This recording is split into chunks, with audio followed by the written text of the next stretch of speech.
নমস্কাৰ ইছান নিউজৰ বিশেষ অনুষ্ঠান নেতাই কি কৈ লৈ মই সুশীল পাটোৱাৰীয়ে আপোনালোকক স্বাগতম জনাইছোঁ। বিশেষ নেতা এগৰাকী আমাৰ মাজত উপস্থিত আছে। নলবাৰী বিধানসভা সমষ্টিৰ বিজেপিৰ মনোনীত প্ৰাৰ্থী জয়ন্ত মল্ল বৰুৱা আমাৰ মাজত আছে। মই প্ৰথমতে আপোনাক আমাৰ অনুষ্ঠানলৈ মই স্বাগতম জনাইছোঁ। নেতাই কি কয়? নিৰ্বাচনৰ আগত বহু কথাই কয় নেতাই, বহু প্ৰতিশ্ৰুতি দিয়ে। মই প্ৰথমতে আপোনাক সুধিব বিচাৰিছোঁ যে আপোনাক কিয় ভোট দিব লাগে আৰু বিৰোধী দলৰ যিসকল নেতা আছে তেখেতসকলক কিয় দিব নালাগে? প্ৰথম কথাটো হ'ল যে আজিৰ তাৰিখত ভাৰতীয় জনতা পাৰ্টি বা ইয়াৰ মিত্ৰ দলক এইকাৰণে ভোট দিব লাগে যে যদি অসমীয়া ভাষা সাহিত্য সংস্কৃতি সনাতনী সভ্যতা সনাতনী সংস্কৃতি ৰক্ষা কৰিব লাগে তেতিয়া বিজেপি আৰু মিত্ৰ দলৰ চৰকাৰৰ বাহিৰে বিকল্প নাই। তাতকৈ ডাঙৰ কথা হ'ল যে বিকাশ আৰু সুৰক্ষা, এটা জাতিৰ সুৰক্ষা যেনেকৈ অত্যন্ত প্ৰয়োজনীয় তেনেকৈ বিকাশো হ'ব লাগিব। আমাৰ যোৱা 5টা বছৰত আমাৰ চৰকাৰ চলিলে, এই চৰকাৰৰ দিনত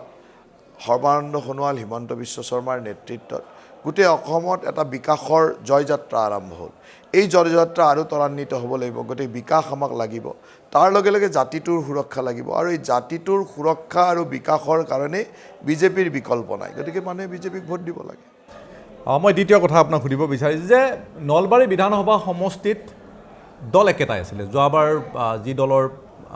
জয়ী হৈছিলে এইবাৰো একে দলে, মাত্ৰ মুখখন আপোনাৰ নতুন মুখ। আগত অশোক শৰ্মা আছিল আৰু বৰ্তমান আপুনি কি ভাবে যে অশোক শৰ্মাই কি কাম কৰিব নোৱাৰিলে আৰু আপুনি কি কাম কৰিম বুলি ৰাইজক আশা দিব? আমাৰ দলে নেতৃত্বই সিদ্ধান্ত লয় যে দলৰ বিভিন্ন পৰ্যায়ৰ কৰ্মীবিলাকৰ দায়িত্ব কি হ'ব। আজি মই 2011 চনৰ পৰা 16 চনলৈ বিধায়ক আছিলোঁ। 15 চনত মই ভাৰতীয় জনতা পাৰ্টিত যোগদান কৰিছোঁ, দলক সেৱা কৰিছোঁ, দলৰ লগত কাম কৰিছোঁ। সেই সময়ত হয়তো দলে ভাবিলে যে 16 চনত মোৰ প্ৰাৰ্থিত্ব নিদি অশোক শৰ্মা ডাঙৰীয়াক প্ৰাৰ্থিত্ব দিলে। দলে মোক প্ৰাৰ্থিত্ব নিদিয়াৰ কাৰণে কিন্তু দলৰ মৰ্যাদা দিয়াৰ ক্ষেত্ৰত বা দলে স্বীকৃতি দিয়াৰ ক্ষেত্ৰত ক'তো কমি কৰা নাই। কাৰণ দলে মোক মুখপাত্ৰ বনাইছে, দলে মোক উপসভাপতি বনাইছে, মোক দলে অসম পৰ্যটন নিগমৰ দৰে এটা নিগমৰ অধ্যক্ষ বনাইছে। গতিকে মোক দলে সেইধৰণে কাম কৰিবলৈ দায়িত্ব দিলে আৰু অশোক শৰ্মা ডাঙৰীয়াক ইয়াতে বিধায়ক হিচাপে দায়িত্ব দিলে, তেওঁ বিধায়কৰ কাম কৰিবলৈ দায়িত্ব দিলে। আৰু এইটো ঠিক যে অশোক শৰ্মা ডাঙৰীয়াৰ নেতৃত্বত যোৱা 5টা বছৰত আমাৰ চৰকাৰখনৰ দিশদৰ্শনত বহুখিনি কাম হৈছে, এইটো কোনো অস্বীকাৰ কৰিব নোৱাৰে। কিন্তু এইটো কথা যে মই যেতিয়া পৰ্যটন নিগমৰ অধ্যক্ষ আছিলোঁ, তেতিয়া পৰ্যটন নিগমৰো অধ্যক্ষ হিচাপে ময়ো যথেষ্ট সফলভাৱে কাম কৰা বুলি বিভিন্ন মহলত চৰ্চিত হয়। গতিকে দলে হয়তো ভাবিব পাৰে যে এইবাৰ পৰ্যটন নিগমৰ অধ্যক্ষ হিচাপে মোৰ এটা সফলতাৰ আছে, গতিকে নলবাৰী সমষ্টিটোত আৰু অধিক সফলতা বিচাৰিছে, আৰু অধিক উন্নয়ন বিচাৰিছে। কাৰণ নলবাৰী সমষ্টিৰ প্ৰতি আমাৰ নেতা সৰ্বানন্দ সোণোৱাল হিমন্ত বিশ্ব শৰ্মা সকলোৰে এটা বিশেষ আগ্ৰহ আছে। কাৰণ হিমন্ত বিশ্ব শৰ্মাটো বিশেষতভাৱে তেওঁ পৈতৃক ফালৰ পৰা এই সমষ্টিৰে লোক, গতিকে এই সমষ্টিটোৰ প্ৰতি তেওঁৰ এটা আগ্ৰহ আছে, তেওঁৰ এই সমষ্টিটোৰ প্ৰতি টান আছে। গতিকে মই ভাবোঁ যে আগন্তুক দিনত এই বিকাশৰ যাত্ৰা আৰু অধিক ত্বৰান্বিত হোৱাৰ স্বাৰ্থতেই নিশ্চয় মোক প্ৰাৰ্থিত্ব দিছে। গতিকে মই সেই দায়িত্ব কাণ পাতি লৈ, সেই দায়িত্ব মূৰ পাতি লৈ কাম কৰিব লাগিব। নলবাৰী সমষ্টিক বহুতে কয় যিহেতু শিক্ষিতৰ হাৰ বহুত বেছি আৰু নলবাৰীত খেতি বুলি ক'লে বহুতে কয় যে চাকৰি ইয়াত মূল খেতি। কাৰণ ইয়াত শিক্ষিত যুৱক বহুত, কিন্তু সেই হিচাপে উদ্যোগ নাই বা অন্যান্য সা সুবিধা খুবেই কম, গতিকে চাকৰিমুখী হয়। গতিকে এইবাৰ আপোনালোকৰ চৰকাৰে কৈছে 1 লাখকৈ চাকৰি দিব, মোটামুটি এটা গেৰাণ্টি বুলি ক'ব পাৰি। আপুনি সমষ্টিবাসীক কি ক'ব বিচাৰে? চাওক, আমাৰ সমষ্টিটো অত্যন্ত উচ্চ শিক্ষিত মানুহেৰে ভৰপূৰ। এটা কথা স্পষ্ট যে আমি এখন চৰকাৰে সকলো মানুহকে চাকৰিৰে সংস্থাপন দিয়াটো সম্ভৱ নহয়। সেইকাৰণে আমাৰ চৰকাৰে যেনেকৈ 1 লাখ চাকৰি দিম বুলি কৈছে, তেনেকৈ প্ৰতি বছৰে 2 লাখ যুৱক যুৱতীক স্বয়মৰ দ্বাৰা আত্মনিৰ্ভৰশীল হ'বলৈ দিম বুলি কৈছে। ঠিক তেনেদৰে বহু অন্যান্য আত্মসংস্থাপন, আত্মনিৰ্ভৰশীল হোৱাৰ বিভিন্ন ব্যৱস্থা বা চৰকাৰী আঁচনি আছে, চৰকাৰৰ ব্যৱস্থা আছে। আমাৰ কথাটো হ'ল যে নলবাৰী সমষ্টিটোত সঁচা কথা ক'বলৈ গ'লে ভগৱানে তেনেকুৱা কোনো প্ৰাকৃতিক সম্পদ দিয়া নাই। ইয়াত ক'তো চাহপাত নাই, কয়লা নাই, পেট্ৰলিয়াম নাই, কোনো তেনেকুৱা প্ৰাকৃতিক সম্পদ নাই যাক লৈ এই অঞ্চলৰ ৰাইজে নিজৰ জীৱন ধাৰণৰ মানদণ্ড উন্নত কৰিব পাৰে। কিন্তু ভগৱানে ইয়াত এটা ডাঙৰ সম্পদ দিছে, সেয়া হ'ল মানৱ সম্পদ। অসমৰ মানৱ সম্পদ বা ভাৰতবৰ্ষৰ মানৱ সম্পদৰ ক্ষেত্ৰত যি নলবাৰীৰ অৰিহণা সি সদায় অনস্বীকাৰ্য মানে সকলোতে স্বীকাৰ কৰিব লাগিব যে আমাৰ মানৱ সম্পদে গৈ বিশ্বৰ বিভিন্ন ঠাইত অসমৰ বিভিন্ন ঠাইত য'তেই যায় তাতে আপুনি নলবৰীয়া সন্তান দেখিবলৈ পাব নলবৰীয়া মানুহে বিভিন্ন স্তৰৰ কাম একেবাৰে শীৰ্ষস্থানৰ পৰা একেবাৰে নিম্নতম স্থানলৈকে সকলো স্থানতে নলবৰীয়া মানুহে কাম কৰি নিজৰ দক্ষতা দেখুৱাই আহিছে গতিকে এই মানৱ সম্পদৰ প্ৰকৃত ব্যৱহাৰ আৰু প্ৰকৃত গঢ় দিয়াটো আমাৰ লক্ষ্য আৰু সেইকাৰণে মই যেতিয়া বিধায়ক আছিলোঁ তেতিয়া প্ৰথমবাৰৰ কাৰণে আমি এখন বিশ্ববিদ্যালয় ইয়াত আৰম্ভ কৰিছিলোঁ কুমাৰ ভাস্কৰ বৰ্মা সংস্কৃত আৰু পুৰাতন অধ্যয়ন বিশ্ববিদ্যালয় ঠিক তেনেদৰে মোৰ এইখন গাঁৱতে মই চান্দগুছিতে পলিটেকনিক কলেজ আৰম্ভ কৰিছিলোঁ মহিলা ITI আৰম্ভ কৰিছিলোঁ এইবাৰ নতুন সংযোজন চিকিৎসা মহাবিদ্যালয়ৰ হ'ল কেইদিনমান আগত আমি অভিযান্ত্ৰিক মহাবিদ্যালয় ইঞ্জিনিয়াৰিং কলেজৰ আধাৰশিলা কৰিলোঁ গতিকে আমি বিচাৰোঁ যে এই নলবাৰী ঠাইখন শিক্ষাৰ নগৰী হওক সকলো ধৰণৰ উচ্চ শিক্ষা গ্ৰহণ কৰিব পৰা শিক্ষানুষ্ঠান ইয়াত হওক যাতে ইয়াৰ যুৱক যুৱতীসকলে কম খৰচত নিজৰ ঘৰত থাকি নিজৰ ঘৰৰ ওচৰতে যাতে উচ্চ শিক্ষা সকলো ধৰণৰ কাৰিকৰী শিক্ষাৰ পৰা সাধাৰণ শিক্ষা ব্যৱস্থাৰ সকলো শিক্ষা গ্ৰহণ কৰিব পাৰে যদি শিক্ষিত মানুহ যেতিয়া বাঢ়িব তাৰ লগে লগে সংস্থাপনৰ কথা আহিব আৰু আমাৰ চৰকাৰে এই ধৰণৰ সংস্থাপনৰ কথাও পৰিকল্পনা কৰিছে যেনেকৈ আপুনি ক'লে 1 লাখ চাকৰি অন্যান্য স্বয়মৰ জৰিয়তে সংস্থাপন তাৰ উপৰি আমাৰ আৰু এটা লক্ষ্য বিশেষকৈ ডক্টৰ হিমন্ত বিশ্ব শৰ্মা ডাঙৰীয়া এইটো এটা লক্ষ্য যে গুৱাহাটীৰ পৰা নলবাৰীলৈ এই গোটেই বৃহত্তৰ অঞ্চলটো চিকিৎসাৰ হাব হ'ব লাগে মেডিকেল হাব হ'ব লাগে যেনেকৈ সৰু সৰু চহৰ কিছুমান দাক্ষিণাত্যৰ বহুত সৰু চহৰ আছে য'ত একেবাৰে মেডিকেল হাব হিচাপে আজি গুৱাহাটীত এখন মেডিকেল কলেজ আছিল তাত দ্বিতীয়খন মেডিকেল কলেজ আৰম্ভ হ'ল এখন medical all India medical science AIIMS এখন স্থাপন হ'ল চাংচাৰীত নলবাৰীত এখন মেডিকেল কলেজ হ'ল গতিকে গুৱাহাটীৰ পৰা নলবাৰীলৈ এই 70 কিলোমিটাৰ ভিতৰত 4খন মেডিকেল কলেজ গতিকে এই 4খন মেডিকেল কলেজক আলম কৰি লৈ ইয়াত সৰু বৰ মানে স্বাস্থ্য ৰিলেটেড বহু অনুষ্ঠান গঢ়ি উঠিব পাৰে যিটো গুৱাহাটীৰ পৰা নলবাৰীলৈ এটা স্বাস্থ্যৰ হাব হ'ব পাৰে মানে মেডিকেল হাব হ'ব পাৰে আৰু এই মেডিকেল হাবটো যদি আমি কৰিব পাৰোঁ ইয়াত সংস্থাপনৰ ক্ষেত্ৰত এটা প্ৰচুৰ সম্ভাৱনা আহি পৰে আৰু বহু সংস্থাপন ইয়াতে তেনেকৈ হৈ যাব পাৰে গতিকে আমাৰ দুটা লক্ষ্য এটা হ'ল শিক্ষাৰ নগৰী কৰা এটা স্বাস্থ্য হাব হিচাপে প্ৰতিষ্ঠিত কৰা গতিকে এই দুটা কথা যদি আমি দীৰ্ঘম্যাদী হিচাপত আমি পৰিকল্পনা কৰিছোঁ এই কাম দুটা যদি আগবঢ়াই নিব পাৰোঁ নলবাৰীৰ যিটো মানৱ সম্পদৰ প্ৰকৃত ব্যৱহাৰ বা মানৱ সম্পদ উচ্চ শিক্ষিত মানৱ সম্পদৰ সংস্থাপনৰ যিটো সমস্যা এই সমস্যাটো বহু পৰিমাণে আমি সমাধান কৰিব পাৰিম নিশ্চয়কৈ মই পূৰ্বতে কৈছোঁ যে আমাৰ এই বিশেষ অনুষ্ঠানৰ এটাই লক্ষ্য যে নিৰ্বাচনৰ পূৰ্বে জনপ্ৰতিনিধিয়ে বহু প্ৰতিশ্ৰুতি দিয়ে আৰু এই প্ৰতিশ্ৰুতিসমূহৰ আমাৰ এই অনুষ্ঠানৰ জৰিয়তে আমি আপোনালোকৰ নিৰ্বাচনৰ পিছত আপোনালোক জয়ী হৈ তাৰ হিচাপ নিকাচ আমি নিশ্চয় কৰিম বা ৰাইজে এই হিচাপ নিকাচ কৰিব মই আপোনাক দ্বিতীয় কথা এটা সুধিব খুজিছোঁ যে আপুনি নলবাৰীক শিক্ষাৰ হাব বনোৱাৰ কথা ক'লে আপুনি ইয়াৰ আগতে ক'লে যে আপুনি পৰ্যটন বিভাগৰ যিহেতু দায়িত্বত আছিলে আৰু তেতিয়া আপুনি নিজেই আপুনি কৈছে যে আপুনি সফল বা বহুতে আপোনাক সফল বুলি কৈছিলে নলবাৰীক লৈ আপুনি তেনেধৰণৰ কিবা পৰিকল্পনা আছে নেকি চাওক নলবাৰীত মই পৰ্যটন নিগমৰ অধ্যক্ষ থাকোঁতে আমি বালিলাচা মন্দিৰ আৰু বিল্লেশ্বৰ মন্দিৰ যিটো আমাৰ মুখ্য পৰ্যটনস্থলী সেই দুইটা অনুষ্ঠানতে আমি কিছু ইনফ্ৰাষ্ট্ৰাকচাৰ আন্তঃগাঁথনি নিৰ্মাণ কৰিছিলোঁ তাৰ উপৰিও আমি অসম দৰ্শনৰ জৰিয়তে বহুকেইটা অনুষ্ঠানলৈ 10 লাখ টকাকৈ আমি অনুদান আগবঢ়াইছিলোঁ তাৰপিছত অসম দৰ্শনৰ নামঘৰসমূহত প্ৰায় 2.5 লাখ টকাকৈ আমি নলবাৰী সমষ্টিতে 114টা নামঘৰলৈ আমি এই ধৰণৰ অনুদান বিগত 5টা বছৰত কৰিলে এতিয়া নতুনকৈ আপোনালোকৰ পৰিকল্পনা কথাটো হ'ল যে আমি পৰ্যটনৰ ক্ষেত্ৰখনতো নলবাৰীৰ সম্ভাৱনা নথকা নহয় যথেষ্ট সম্ভাৱনা আছে নলবাৰীৰ ৰাস বা নলবাৰীৰ হৰি মন্দিৰ কেন্দ্ৰিক যি ৰাস হয় এই ৰাসক লৈ এটা ডাঙৰ পৰ্যটন হ'ব পাৰে আৰু বিগত দিনত মই অধ্যক্ষ হৈ থাকোঁতে নলবাৰীৰ ৰাস আৰু মাজুলীৰ ৰাস দুইটাৰ সংমিশ্ৰণত এটা পৰ্যটন গঢ়ি তুলিবৰ কাৰণে আমি কাম কৰিছিলোঁ এই সময়ত আমি নলবাৰীৰ ৰাসক লৈ বহুখিনি কাম আমি কৰিছিলোঁ পৰ্যটনৰ প্ৰচাৰ চলাইছিলোঁ ৰাসৰ তাৰোপৰি মাজুলীৰ ৰাস যিটো আমাৰ ভাওনা ৰাস মানুহে নিজে নৃত্যৰ গীতি নৃত্যৰ মাজেৰে সেই ৰাসো ইয়ালৈ আনিবলৈ চেষ্টা কৰিছিলোঁ তেনেকৈ নলবাৰীৰ যিটো মৃন্ময় মূৰ্তিৰ ৰাস তাক কেনেকৈ বেলেগ ঠাইত প্ৰতিষ্ঠিত কৰিব পাৰি এই কথাবিলাক আমি বিগত দিনত মই পৰ্যটনৰ অধ্যক্ষ হৈ থাকোঁতে কামখিনি আগবঢ়াইছিলোঁ আৰু এইখিনিয়ে যথেষ্ট সমাদৃত হৈছিল এতিয়া কথা হ'ল যে এই ক্ষেত্ৰখনত আগবঢ়াই নিব পৰা বহুখিনি সুবিধা আছে এতিয়া ভৱিষ্যতৰ দিনত এতিয়াতো মই পৰ্যটন নিগমৰ অধ্যক্ষ নহয় কেইদিনমান আগত মই পদত্যাগ কৰিছোঁ গতিকে আগন্তুক দিনত দলে চৰকাৰে মোক কি দায়িত্ব দিয়ে সেই দায়িত্বৰ ওপৰত নিৰ্ভৰ কৰিব আৰু পৰ্যটনৰ সম্ভাৱনা ইয়াত আছে আৰু এইটো চৰকাৰ গঠন কৰাৰ ক্ষেত্ৰত আপুনি মানে দৃঢ় 100%ই চৰকাৰটো আমাৰ গঠন হ'বই তাত আৰু আমি চিন্তা কৰিব লগা নাই 100%ই আমাৰ চৰকাৰ হ'ব আৰু মই ভাবোঁ যে নলবাৰীৰ প্ৰতি আমাৰ দলৰ শীৰ্ষ নেতৃত্বৰ যথেষ্ট মানে মৰম আছে আৰু সেইকাৰণে নলবাৰীৰ উন্নয়ন এইবাৰ হ'বই তাত আমি সন্দেহ কৰোঁ আৰু আটাইতকৈ ডাঙৰ কথা হ'ল কি যে 2011 চনৰ পৰা 16 চনলৈ মোক নলবাৰীৰ মানুহে বিধায়ক হিচাপে পাইছে মই সেই সময়ত ইমান ৰাজনৈতিক সংঘাত ৰাজনৈতিক প্ৰতিকূল পৰিৱেশৰ মাজতো মই এনেকুৱা বহু কাম কৰি থৈ গৈছোঁ যাক লৈ নলবাৰীবাসীয়ে আজিও মোক হয়তো মনত ৰাখে যেনেকৈ বিশ্ববিদ্যালয় হওক পলিটেকনিক কলেজ হওক কিছু ৰাস্তা ঘাটৰ কামেই হওক প্লেনেটৰিয়ামে হওক বহু এনেকুৱা কাম কৰি থৈ গৈছিলোঁ যিখিনি কামে আজিও চৰ্চাত থাকে যে হয় এই সময়ত এইখিনি কাম হৈছিলে গতিকে মই যদি আজি যোৱা 5 বছৰৰ দৰে সুন্দৰ পৰিৱেশ এটা মই পালোহেঁতেন নিশ্চয়কৈ আৰু বহুত কাম কৰিব পাৰিলোহেঁতেন এইবাৰ আশা ৰাখিছোঁ যে এইবাৰ আমাৰ চৰকাৰ হ'ব আমি নিশ্চয়কৈ ভাল দায়িত্ব গ্ৰহণ কৰিব পৰা এটা পৰিৱেশ থাকিব আৰু সেই পৰিৱেশেৰে আমি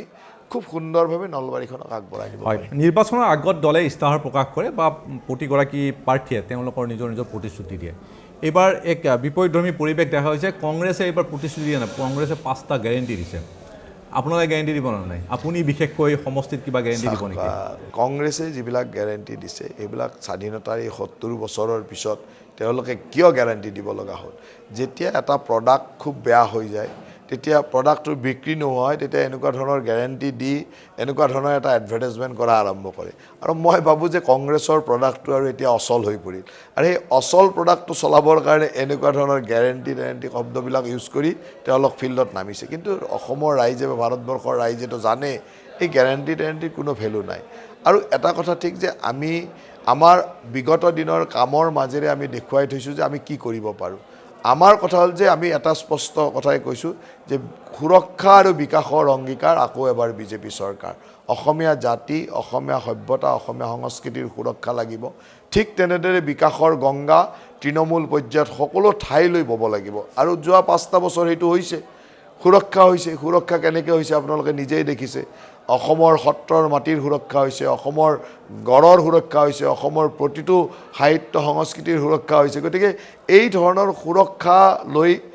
আমি সুৰক্ষাৰ কথা চিন্তা কৰিব ঠিক তেনেদৰে বিকাশৰ গংগাটো নলবাৰীৰ দৰে ঠাইত মেডিকেল কলেজ হৈছে নলবাৰীৰ দৰে ঠাইত সুন্দৰভাৱে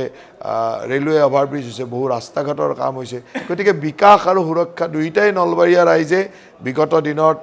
বিজেপি দলৰ চৰকাৰৰ পৰা পাইছে মোৰ কাৰ্যকালতো মোৰ কৰ্মদক্ষতা তেওঁলোকে দেখিছে গতিকে দুয়োটাৰ সংমিশ্ৰণৰ মাজেৰে আগন্তুক দিনত কি কাম হ'ব পাৰে সেইখিনি ৰাইজে অনুমান কৰিব পাৰে সেইকাৰণে মই তাৰো কওঁতো গেৰেণ্টি দিব লগা মানে অমুক প্ৰতিশ্ৰুতি দিব লগা কথা নাই মই মাত্ৰ এটাই কথাই কওঁ যে অসমৰ 126টা সমষ্টিৰ ভিতৰত নলবাৰী এটা জাকত জিলিকা সমষ্টি হোৱাৰ সম্পূৰ্ণ সম্ভাৱনা আছে আৰু সেই সম্ভাৱনাটোক বাস্তৱ কৰাটো মোৰ দায়িত্ব নলবাৰীত সমস্যা বহুত আছে কিন্তু আপোনাৰ বক্তব্য শুনিলে এনে যেন লাগে যে নলবাৰীৰ আৰু সমস্যা শেষ বিগত 5টা বছৰ বা আপোনাৰ সময়টো আপোনালোকে সমস্যা প্ৰায় শেষ কৰিলে নলবাৰীখন বিশেষ সমস্যা নাই তাৰ মাজতো মই আপোনাক সুধিছোঁ যে আপোনাৰ দৃষ্টিত এতিয়া কি সমস্যা আছে আপুনি কি সমস্যা সমাধান কৰিব 3টা চাওক নলবাৰীৰ প্ৰধান এটা ডাঙৰ সমস্যা হ'ল নলবাৰী চহৰখনৰ কৃত্ৰিম বানপানী আৰু ৰাস্তা ঘাট বহল কৰা ৰাস্তা ঘাটৰ খুব সুপৰিকল্পিতভাৱে কৰা এইখিনি এটা ডাঙৰ সমস্যা নলবাৰী কাৰণ নলবাৰী চহৰখনত যেহেতু এইটো নলবাৰী সদৰ সমষ্টি জিলাৰ সদৰ ঠাই গতিকে চহৰখনত তেনেকুৱা এটা ডাঙৰ সমস্যা আছে য'ত ৰাস্তা ঘাটবিলাক বহল অকণমান কৰিব লগা আছে তাত ড্ৰেইনেজ ছিষ্টেমটো খুব সুন্দৰভাৱে কৰিব লগা হৈছে এজাক বৰষুণ দিলে বিভিন্ন ঠাইত ৱাটাৰ লগিং হৈ যায় পানী ওলাই যোৱাৰ নিষ্কাশনৰ সেই ব্যৱস্থাখিনি এই ধৰণৰ কথাখিনি নলবাৰী চহৰকেন্দ্ৰিক এটা ডাঙৰ সমস্যা এইটোৰ কাৰণে এই যোৱা চৰকাৰৰ শেষৰ ফালে আমি এটা পৰিকল্পনা প্ৰস্তুত কৰিছিলোঁ এটা প্ৰকল্প আমি খুব সুন্দৰভাৱে আগবঢ়াইছিলোঁ আৰু মোটামুটি চৰকাৰৰ একেবাৰে শেষ পৰ্যায়ত আছে যিটো ইমিডিয়েটলি আমি হয়তো চৰকাৰখন অহাৰ লগে লগে আমি তাৰ কামো আৰম্ভ কৰিব পাৰিম গতিকে সেইটো মোৰ দৃষ্টিত এটা ডাঙৰ সমস্যা ঠিক তেনেদৰে মই কৈছোঁ যে নলবাৰীত মেডিকেল কলেজ ইঞ্জিনিয়াৰিং কলেজ আমি যিকেইটা পৰিকল্পনা আমি কৈছোঁ এই কামখিনি খুব সোনকালেই শেষ কৰিব লাগিব সোনকালে কৰি ইয়াক যেতিয়া মানে কাৰ্যক্ষম কৰি তোলা হ'ব তেতিয়া তাৰ লগত আনুষংগিক বহু কথাই জড়িত হৈ আছে তাৰ লগতে আনুষংগিক সংস্থাপন আনুষংগিক ব্যৱসায় বাণিজ্যৰ উন্নতিকৰণ এই ধৰণৰ কথাবিলাক আহি পৰিব গতিকে সেই কথাটোত আমি অত্যন্ত ক্ষিপ্ৰতাৰে কাম কৰিব লাগিব এই অন্ততঃ এই অনুষ্ঠানকেইটা সম্পূৰ্ণ হোৱাৰ ক্ষেত্ৰত আৰু বাকী ৰাস্তা ঘাটৰ সমস্যা বহু পৰিমাণে সমাধান হৈছে আৰু বহু কৰিবলগীয়া আছে আৰু মূলগত কথাটো হ'ল যে আমি মানুহৰ মাইণ্ডছেটটো অকণমান চেঞ্জ কৰিবলৈ যাতে আত্মসংস্থাপন দিবৰ কাৰণে আমি যি ধৰণৰ চৰকাৰী ব্যৱস্থা লওঁ সেই ব্যৱস্থাবিলাকৰ যাতে সম্পূৰ্ণ সুযোগ ল'বৰ কাৰণে মানুহখিনি আগ্ৰহী হৈ আগবাঢ়ি আহে কেতিয়াবা কি হয় বহুত মানে চাকৰিমুখী হৈ থাকে এখন চৰকাৰে ইমান মানুহক চাকৰি দিয়াটো সম্ভৱ নহয় গতিকে আমাৰ চৰকাৰে বেলেগ বেলেগ সংস্থাপনৰ যিবিলাক ব্যৱস্থা বা কৰিব খোজে বা দায়িত্ব ব্যৱস্থা কৰে সেইবিলাকৰ লগত মানসিকভাৱে নিজৰ মাইণ্ডছেটটো বনাই লৈ তাৰ লগত কাম কৰিব লাগিব যাতে সেই ধৰণে মানুহখিনি সংস্থাপিত হৈ যাব পাৰে আৰু নলবাৰীৰ মানুহ এই ক্ষেত্ৰত মই দেখিছোঁ যথেষ্ট মানুহে সেই ধৰণে সংস্থাপিত হৈছেও আৰু সেইটোৱে আমাৰ এটা ডাঙৰ চেলেঞ্জ হ'ব আৰু ডাঙৰ কাম হ'ব বুলি মই ভাবোঁ হয় মুঠৰ ওপৰত আমি ভোটাৰ ৰাইজক এটা কথা ক'ব পাৰোঁ যে নলবাৰী চহৰৰ যি কৃত্ৰিম বানপানীৰ সমস্যা সেই সমস্যা যদি আপুনি নিৰ্বাচিত হৈ আহে তেতিয়াহ'লে সেই সমস্যা আপুনি সমাধান কৰিব মোৰ এইটো দায়িত্ব এই মুহূৰ্তত আপোনাৰ এই প্ৰতিশ্ৰুতি আৰু নিৰ্বাচনৰ পিছত আমি কৈছোঁ ৰাইজে নিশ্চয় তাৰ হিচাপ নিকাচ ল'ব যিহেতু আপুনি সাংঘাতিক বিজি এই মুহূৰ্তত মই তাৰ মাজতো আপোনাক অতি চুটিকৈ দুটা কথা সুধিব বিচাৰিছোঁ প্ৰতিদ্বন্দ্বী আপোনাৰ বহুকেইজন আছে এইবাৰ সমষ্টিত আপুনি মূল প্ৰতিদ্বন্দ্বী কাক বুলি ভাবে চাওক আমাৰ ইয়াত প্ৰতিদ্বন্দ্বিতা নহয় এইকাৰণে নহয় যে আমি একপক্ষীয় হোৱাৰ দৰে হ'ব নিশ্চয়কৈ ছেকেণ্ড পজিশ্যনতো কোনোবা এজন থাকিবই লাগিব গতিকে প্ৰথম পজিশ্যনৰ পৰা ছেকেণ্ড পজিশ্যনৰ মাজত মোটামুটি 1 লাখ ভোটৰ ব্যৱধান হ'ব বুলি মই ভাবোঁ গতিকে 1 লাখ ভোটৰ ব্যৱধানটো আৰু প্ৰতিদ্বন্দ্বিতা বুলি নকয় গতিকে প্ৰতিদ্বন্দ্বিতা নহয় ছেকেণ্ড পজিশ্যনত কোনোবা এজন থাকিব আৰু যিটো পৰিৱেশ বা নলবাৰীৰ মই যিটো ৰাজনৈতিক সমীকৰণ মই বুজি পাওঁ সেইটোৰ পৰা ছেকেণ্ড পজিশ্যনত নেচাৰেলি কংগ্ৰেছ দল থাকিব